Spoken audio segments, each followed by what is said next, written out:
So clearly this has been work over a number of years by different people. It started in Mexico, the tube convection work. And, most recently, Pawar has just finished his PhD on this topic.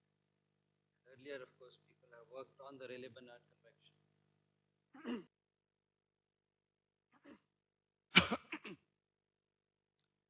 So I'll very briefly talk about Rayleigh-Benard convection. The main thing I just want to point out is that what is the flux is essentially determined by what is happening close to the wall. It's important to look at what is happening close to the wall. But still, sometimes I feel we are wasting a lot of time on Rayleigh-Benard convection, because if you look at the literature from 1965 or so onwards, the heat flux correlation hasn't changed. But still, there are, I guess, some aspects to look at. But I'll talk mainly about tube convection, which is a different type of natural convection flow. And I'd like to believe that it is like a free convection analog of fully developed pressure-driven pipe flow, in the sense that both are axially homogeneous. One is driven by a linear pressure gradient, whereas this is driven by a linear density gradient. And also, one can achieve quite easily what is called the ultimate regime, where the flux essentially becomes independent of viscosity. And more recently, we've seen that in tube convection as well, there are two regimes of convection. And also I'll talk about, since this is a new type of flow, and in particular the flux and the Reynolds numbers are much higher than what you can observe in Rayleigh-Benard convection. And as a result of that, one can think of a number of different experiments, and I will talk about some of them. So one is using moist convection, where you essentially get droplet formation in the presence of turbulence. That is trying to mimic what happens in the clouds. And also issues like velocity and scalar spectra, in particular, how does buoyancy affect the Kolmogorov scaling. And also another interesting experiment which we have done is basically light propagating through this turbulence, where you have refractive index fluctuations. So this slide taken from Baburaj is well known. You have these plumes and the bulk velocity, which is given by the Dyatlov scale. And we can define a near wall length scale given by the viscosity and diffusivity divided by temperature difference. And you get essentially a uniform temperature here, and all the drop occurs near the walls, and all the heat transfer, as I said, is determined by these plumes. And the heat flux essentially is given by a diffusion component and a turbulent component. And if you look at kinetic energy production, you have these two forms, but in free convection flows, it's only buoyancy production which is present. And in particular, in tube convection, this is the dominant form of, and only form of turbulent energy production. And I'll talk about basically two types of extreme scaling. One is when you have Nusselt number scaling like Ra to the power of 1/3, which is very close to what is observed in Rayleigh-Benard convection. And in that case, the heat flux essentially becomes independent of the length scale. And what you see in Rayleigh-Benard convection is all these plumes very close to the wall. And one can come up with models for how they form and what is the length of these plumes, which is given in some of these works. And it's not just in Rayleigh-Benard convection, but any convection over a horizontal surface, you get these plumes. For example, this one is an image from Hussar and Sparrow. It's a finite plate sitting in ambient, which is heated. And then you get these plumes, which are very much alike in what you get in Rayleigh-Benard convection. And you can see because of the side flow, all these plumes near the edges get aligned. So the point I want to make is, irrespective of the configuration, if you have a heated surface which is horizontal, what you see near the walls, if the convection is turbulent, will be these line flows. And we had come up with a model for explaining these line flows and also getting the scaling for the spacing. So basically you get RA lambda to the power of 1/3 with a constant, which is around 50. And again, like in turbulent boundary layers, you can define near wall scales and the outer scales. So originally we had Townsend define these near wall scales based on the flux, but equivalently you can define them based on the temperature difference, because that is known, whereas the heat flux a priori is not known. And of course in the outer you have the Diodos scales. And I just want to point out that this scaling works, and but it's not being used by people for some reason. And this is basically taken from the results from the big barrel in Germany.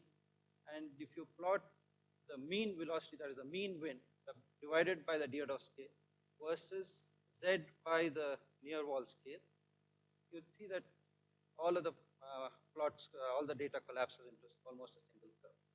And this is the horizontal velocity fluctuations, again normalized by the Diodos scale, but the wall scale, I mean the length scale is divided by the viscous scale.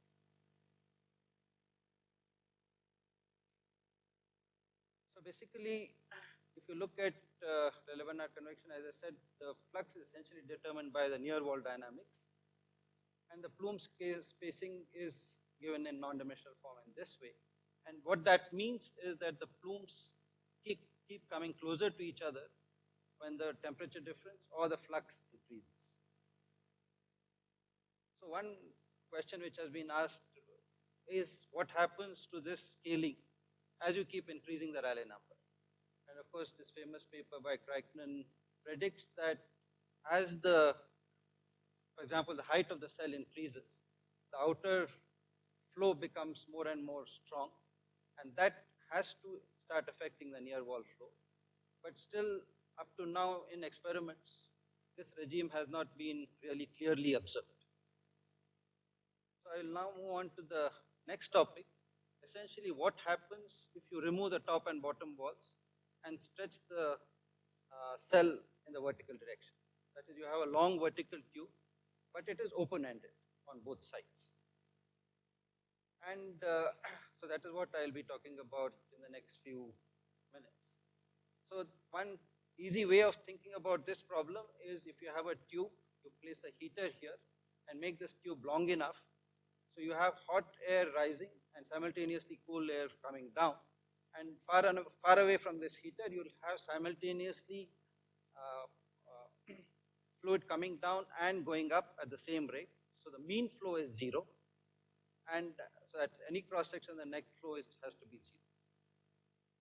The way we set it up, of course, is having a vertical tube which is typically 10 times the length of 10 times the diameter, and you have higher density fluid at the top in a tank and lower density fluid in the bottom. The top tank, the density difference can be created either by having salt and fresh water, or by having a heater here and circulating cold fluid here. So as I mentioned, the mean flow is 0, and the Reynolds shear stress also is 0. So that means all the buoyancy production is solely by buoyancy. Turbulent energy production is solely by buoyancy. And if the tube is long enough, you have a linear density gradient, and it's axially homogeneous. And as I mentioned earlier, you get extremely high Nusselt numbers and Reynolds numbers compared to Rayleigh-Benard convection. That means the turbulence is much stronger. And the other important property is, of course, it's axially homogeneous, which makes it suitable for numerical simulations as well. So this is some recent work which we've done. So basically, we've extended the salt experiments to much higher Rayleigh numbers, and also we've done experiments with heat. So in the salt experiments, the Prandtl number essentially is around 600, whereas with heat it's around 6. And we looked at the scaling laws for the flux and the Reynolds number, and also for the spectra as well as for the light propagation. So this is the experimental setup for which is used for the salt experiments. So this is about 1.5 meters tall, and the tube diameter is about 14 centimeters. And we have a top tank and a bottom tank. So initially we put salt water in the top tank and fresh water in the bottom tank. So the experiment starts by removing this stopper, and within like 5 minutes it reaches the full convective stage. And it takes several hours for the two fluids to mix. So at each instant in time, it is essentially quasi-steady. And this is the experiments with heat, where we have a heater at the bottom and circulate cold fluid at the top. And we had done experiments with several diameter tubes to get a range of Rayleigh numbers. Because clearly these are much smaller than what you can achieve in salt. And indeed you can see that the temperature gradient inside the tube is absolutely linear. But it is, the flux is entirely due to turbulence. And this is Shadowgraph visualization.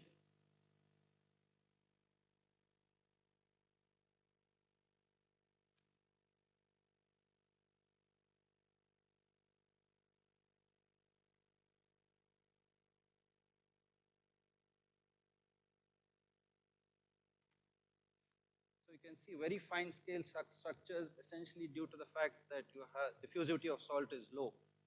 And also you can see that it is homogeneous in the axial direction, and it appears very close to homogeneous in the lateral direction. Of course, that is not really correct.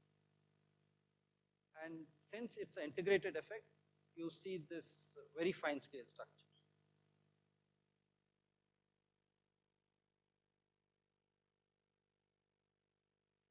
And this is a movie with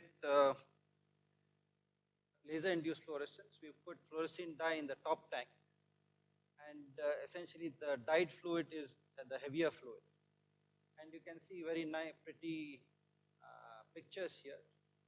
And you can see that it is indeed highly turbulent. It's churning all the time, essentially. There's no mean flow, absolutely.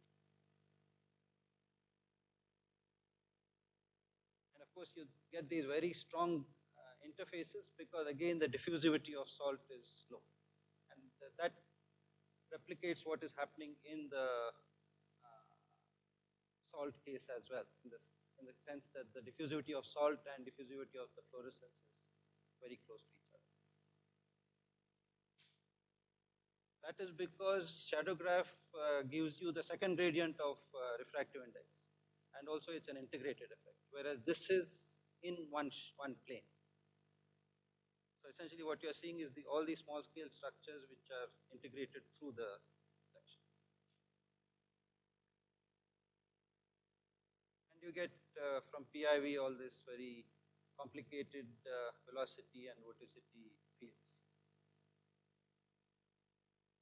And here, instead of the temperature difference, what is relevant is the temperature gradient or the density gradient. And D is the only parameter. And so you get Rayleigh number based on the gradient of the density. And of course, you have Prandtl number or Schmidt number as well. And if you neglect the effects of viscosity and diffusivity, then you can use simple mixing length arguments to come up with the density fluctuations as well as the velocity fluctuations, from which you can get a scaling for the flux. And essentially what you get is the Nusselt number going like Ra to the power of half, Prandtl number to the power of half, or Schmidt number to the power of half. And similarly for Reynolds number you get Ra to the power of half and Schmidt number to the power of minus half. And this is what is called the ultimate regime in the Rayleigh-Benard convection literature, corresponding to the fact that at these, if this type of scaling is observed, that means the effect of diffusivity and effects of momentum diffusivity and thermal diffusivity are absent. And earlier, this scaling was shown to be correct with measurements and some DNS. So basically, this observation implies that the flux is independent of viscosity and thermal diffusivity. whereas the RA to the power of 1/3 scaling implies that the flux is independent of the length scale. So these are measurements of the velocity fluctuations. The mean velocity is 0. The mean Reynolds shear stress is 0. This is the vertical velocity fluctuations where you get a bump near the wall. And this is the lateral velocity fluctuations which dies out much faster due to kinematic blocking effect of the wall. And if you look at the scaling of flux as well as the Reynolds number, you see that it comes very close to RA to the power of half. This is over several decades. And this is for the Reynolds number. Again, you get what is predicted by the mixing length here. And I'd like to point out here, near the wall, you have these vertical velocity fluctuations, which die down because of the viscous effects near the wall. And as the Rayleigh number increases, this peak goes closer to the wall. So that means as the Rayleigh number decreases, this peak moves away from the wall. And that has implications for the other type of scaling which we observed, which I'll tell you in a moment. So this is when we did experiments with heat, you get this RA to the power of half scaling, which we had observed earlier. But below a certain Rayleigh number, we see that a totally new type, or different type of scaling is observed, which is closer to RA to the power of 0.3. And the other thing I want to point out is for similar type of Rayleigh-Bernard convection, we get 3 orders of magnitude larger flux compared to Rayleigh-Bernard convection for the same essentially density difference. And when we looked at the data from all different sources, one is our own salt measurements, and these are measurements taken in Mexico. And this Prandtl number 1 is the DNS study of Schmidt et al. And we see that at different Rayleigh numbers, it moves away from the RA to the power of half scaling. So it deviates at higher RAPR at this point. That is for salt experiments, high Schmidt number, high Prandtl number. And Prandtl number around 6, the deviation is at a lower Rayleigh number. And Prandtl number equal to 1 in the DNS data, again you see a deviation at an even lower Rayleigh. So is it possible to basically understand why this is happening, why the deviation from the RA to the power of half scaling is occurring? So what we did was basically, instead of taking Rayleigh number, you divide Nu by Prandtl number and plot versus Grashof number. So Grashof number is essentially buoyancy difference divided by viscosity squared. So only the viscous effects are coming into picture. And as I mentioned, with decreasing Rayleigh number, the peak of the velocity keeps moving away from the wall. That means the viscous effects at some point, will have to start becoming important. And that happens at this critical Grashof number. So all the data have been plotted here for the different Prandtl numbers, that is 600, 6, and 1. And all of the data seem to deviate at one particular Grashof.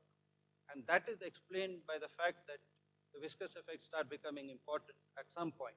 So the RA to the power of half scaling implies that the viscous effects are not important. But below a certain Grashof number, they become important. And you get this different type of scale. So this is what I mentioned earlier. You can define a viscous length scale based on the fluctuating velocity. And when that viscous length scale becomes of the order of 0.05 of the diameter, then the viscous effects start becoming important. And then you go to the other regime. So this is one of the experiments we've been doing recently, essentially trying to see what is the effect of turbulence on condensation process and droplet flow. And the experiment is, I don't have to motivate this problem. The basic issue is, what does turbulence do to condensation processes? So what we have is essentially hot, moist air. So we have a pan of water here which is heated, and we have cold, almost dry air at the top. So because of this density difference, you start getting this convection. So the hot moist air goes up, meets with the cold air, and immediately you start seeing very fine droplets in the flow. So basically you have a highly turbulent flow field in which condensation is occurring, and because the mean flow is zero, all the droplets are just churning around here for a long time. And so we did experiments with two types of setups. One was very simple, where we had just a split air conditioner at the top, and so naturally all the aerosols were present here. And in the other experiment was a little more sophisticated, where we have a air conditioning unit and also a HEPA filter, whereby we can remove the aerosols. And this tube diameter, length to diameter ratio is around 8, and the cold air at the top was from -3 degrees to around 12 degrees centigrade, and the surface temperature of the water was around 60 degrees. And we measured the droplet size using shadowgraphy technique. So if you look at the heat budget, some of it is lost by sensible heat, but most of it is due to latent heat flux. So these are some of the statistics which we obtained in the AC setup, where we have a lot of aerosols. The droplet concentration was around 450 per centimeter cubed. Whereas in the case of the RINAC system, where the aerosols are absent, you get a much lower number of droplets because the nuclei is fewer. And in all the experiments we did with the AC setup, where the aerosols were present, the droplet sizes were less than about 10 microns. Whereas in the RINAC system, where the aerosols were absent, we could get much higher droplet diameters, up to about 30 microns. And this essentially appears to be due to the fact that you have turbulent fluctuations of concentration of vapor, and that aids in getting higher droplet sizes. And this, in the afternoon, there's a talk by Kamal Kant, where they have done similar experiments in the Rayleigh-Benard type of setup in moist convection. And this is another experiment again, where we see about 30 to 35 micron size droplets. So one of the reasons why we get larger droplets is due to the fact that the aerosol concentration is less. The other is also the temperature difference is larger, the turbulence is strong. So I'll briefly talk about the kinetic energy and scalar spectra in tube convection. So this is a matter of, again, controversy, whether what does the buoyancy do to the spectra. So whether it's called Kolmogorov or Boltzmann. And the other thing I want to mention here is, unlike in the older literature, where you take spectra by taking time series and using the Taylor's hypothesis to go to spatial spectra, here the mean flow itself is zero. So you can get both frequency spectra as well as spatial spectra. And one question is, how do you relate the two in the absence of Taylor's hypothesis? So this shows the kinetic energy spectra in the tube convection, and the -5/3 slope corresponds to Kolmogorov scaling, and -11/5 corresponds to Boltzmann. So this is for the longitudinal velocity component, and we see that by and large it is close to the 5/3 scale, and that is also seen in the second order structure functions.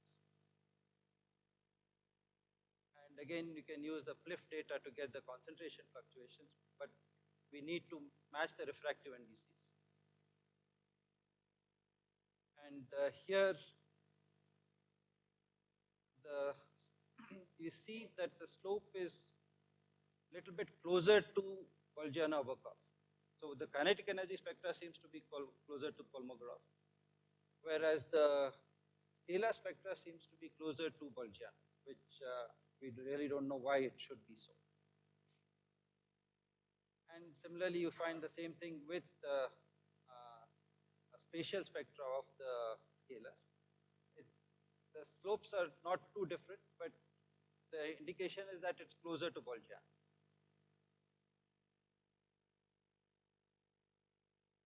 So one of the interesting things which you can do and which has been done for a long time by astrophysicists and people interested in communication in the atmosphere is what happens to signals which go through a turbulent atmosphere. And they get refracted and diffracted because of refractive index fluctuations.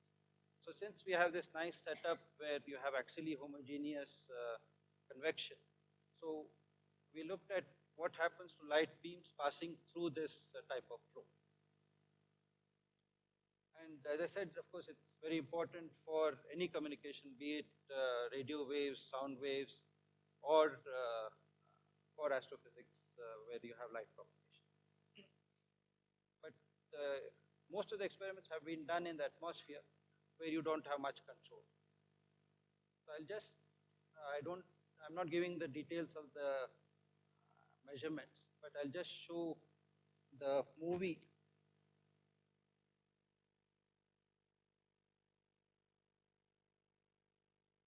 So this is basically a lot of laser beams which are passing through this convective turbulence. And this is like a few hundred microns diameter holes, and the spacing is few mm. And you can see that it's essentially like twinkling of stars. And what we did with this is look at how much the rays deflect and get the statistics. And that again showed that it is closer to Boltzmann rather than Kolmogorov.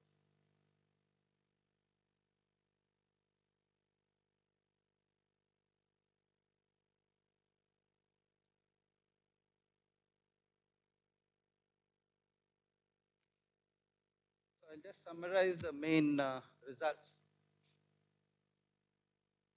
So experiments using salt, we had very high Rayleigh numbers, and essentially you got this Ra to the power of half scaling.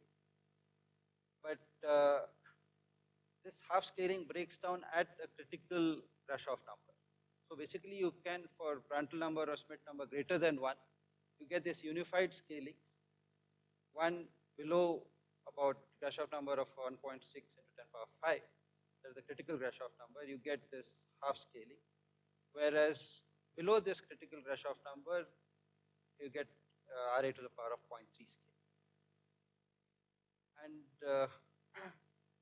there are open questions in this. If you reduce the Grashof number even further, there could be another regime. And in fact, there are open questions on the stability of, the initial instability of this type of flow itself. And of course, Rayleigh-Benard convection I've covered enough. And in tube convection, I just want to mention a few things. So the basic physics is you have eddies which are scaling with the diameter of the tube, which are essentially falling down, and you have lighter fluid going up. So the basic mechanism by which turbulence is produced is through this mechanism, that is due to gravity. And then you get collision of these masses, which leads to production of turbulence in the other directions. But what happens near the wall is also very interesting because it's a zero mean flow.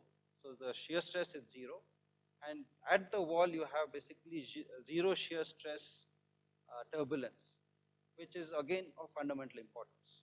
So one can really study sustained zero shear free turbulence near a wall.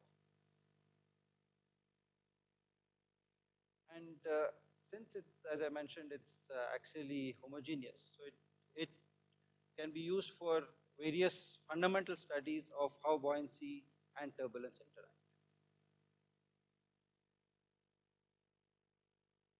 And like, for example, what we did with moist convection. So in R-B convection, some of the open issues are what is the effect of wind and what is the effect of roughness. And in tube convection, as I said, there are a lot of unexplored area because it's relatively new type of flow. It's not been studied. So for example, this whole Nusselt number as a function of Rayleigh number and PR is unknown. And what is the stability characteristics of such flows? And as I said, it is useful since it's actually homogeneous. It's useful for developing turbulence models where buoyancy is important. And things like light propagation and moist convection, of course, can be used for using this type of flow. Okay, so I'll end here. Thank you.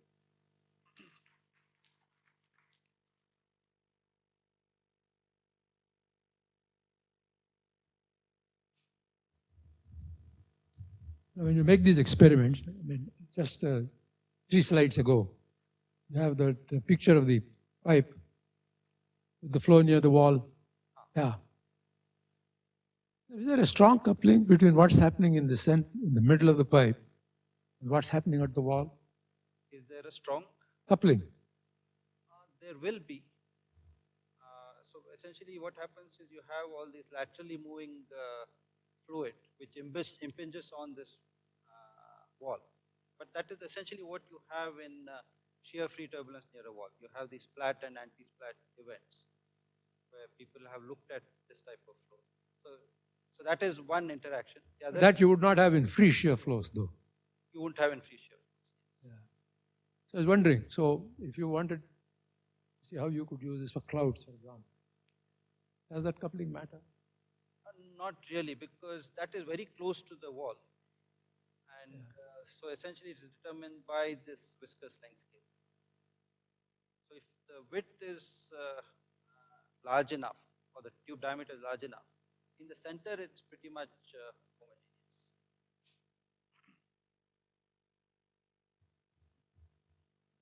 homogeneous. Change whatever you said around that critical Grashof number. That cannot be extrapolated for the horizontal boundary. This is particular to the tube kind of a thing. Yes. You cannot connect that to the... No, because the physics is very different. So in the horizontal convection case, it is essentially instability of that layer near the wall which causes these plumes. And whereas here it is the effect of viscosity which is propagating closer to the center of the tube, or the distance over which viscosity becomes important starts increasing as the Rayleigh number reduces. So the question is that whether they can observe that kind of, because Rayleigh number to the 10 to the power of 17, still you don't see that. No, because I think you have to go to still higher Rayleigh numbers to see that. That's my belief. So do you... I see a little region there, nu tau to the half, where you say axial velocity effect. Yes. So axial velocity in the center of the pipe. Well, you have fluctuations everywhere. So if you look at the, so this is the tube. Because of this fluctuating velocities close to the wall, you'll have essentially like an unsteady Stokes layer, which essentially determines... Oh, you mean it's affected only in a small region? In a small region. Whereas the lateral velocity fluctuations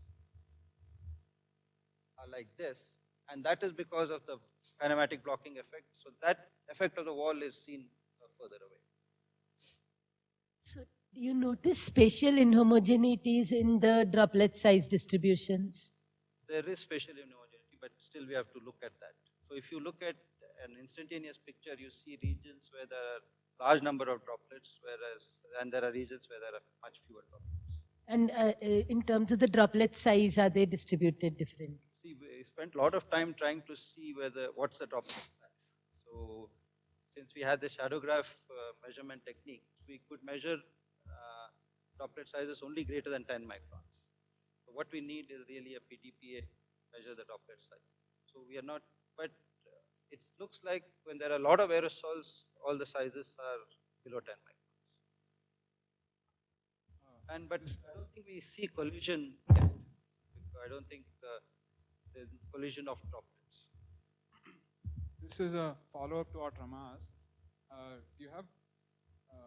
Do you have vorticity measurements in your cross? No, we haven't done PIV yet here. But it would look like what I showed earlier of the PIV measurements in the other experiment. Because if you had vorticity measurements, maybe you could correlate where vorticity is higher with whether droplets are larger there. Yeah, we tried to see that at least in the visualization pictures, but it was not very clear.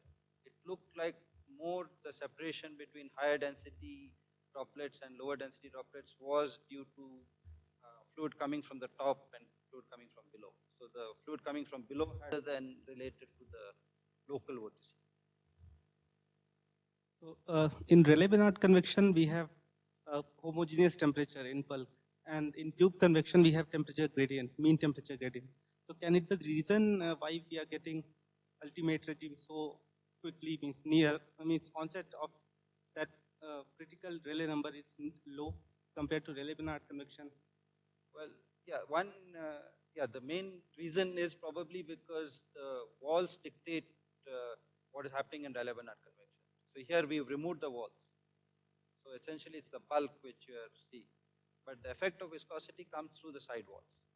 And that happens at that Grashof number which I mentioned. But one can very, very easily get this ultimate regime in tube convection. But are they not essentially different? Because we have mean gradient and in RBC we don't have any. No, I call ultimate regime only in the sense that Nusselt number goes like RA to the power of half and PR to the power of half. Okay. But the why it goes to that regime in the two flows will be entirely different. The reasons will be entirely different. In the Rayleigh-Benard convection, it would go to that regime if the outer flow becomes so strong that you start getting the turbulent boundary layer on the wall.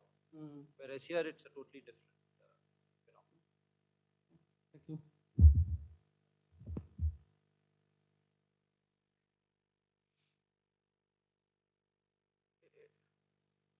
It is like Rayleigh-Taylor instability, but there are a lot of differences.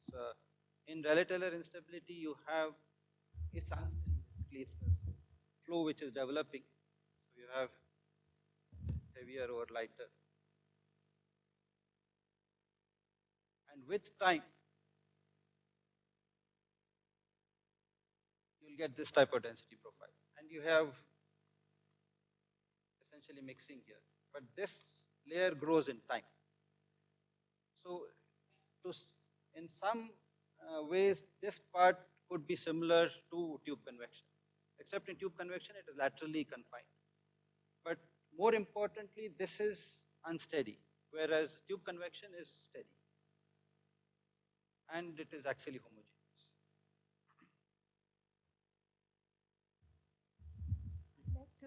I'd like to ask about that aerosol study that was done. How did you conclude that the turbulence would be the droplet group? Because, I mean, that's the only reason we could think of, essentially, Okay. because of fluctuations in the moisture. But the presence of less number, actually number effect all is a very significant factor also. Probably, yes. So Was there these any- are sort of preliminary results. Okay. Because the setup had to be, essentially it's a new setup, so we were still Yeah, that working. is that's very interesting for our Right. cloud physics Correct. observations also. I'd like to talk. We are hoping for funding from Ministry of Earth Sciences, which has been due for a long time. So regarding the mixed scaling that you get in Rayleigh-Benard convection, Kolmogorov for velocity and -7/5 for temperature. So can we have this idea by looking the energy budget for different equations, that which term dominate By looking at the energy budget for the kinetic energy and scalar fluctuation. yeah. I don't know I can't speculate why this is happening. But also the difference between Bolgiano and Kolmogorov is not much for the scalar. So That is the other point I just want to mention. And can it be justified by looking the correlation of the fluctuation between velocity and temperature spectrum? That we don't have those measurements. So that you would need to measure velocity and temperature simultaneously. Yeah.